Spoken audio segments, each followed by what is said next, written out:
hazvisina kumira zvakanaka panguva ino mistakes and the ruling party ZANU-PF nenyika yeZimbabwe panhau dzema-constitutional amendments. Panguva ino kuri kunzi in the few coming days, panguva ino munyika yeZimbabwe muchaonerera kuchange kune kugeda-geda kwemwino panhau dzema-constitutional amendments. Pari kuno kunzi there are two hostile games. Kuri kuno kunzi vakomana hazvina kumira zvakanaka. The game is almost over.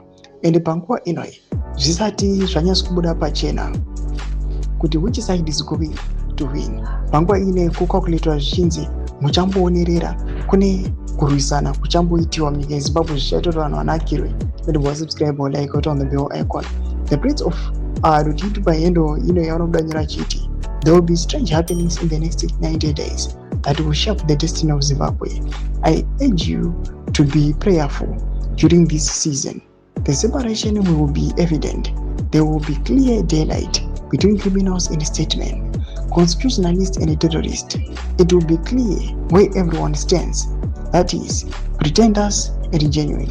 When your new president arrives, everyone has chosen a side and you can't walk it back in the new era. The season is upon us. Toma developments are kuda panguva ine vanhu vachipredicta the outcome kuti which faction is going to conquer, which faction is going to win.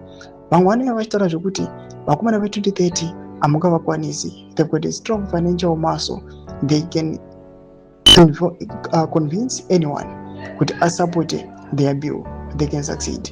Vari vachisupporta the military faction sezvamuri kuona these guys vari kuti in the new era, in the next 90 days, the Chwenga faction will conquer.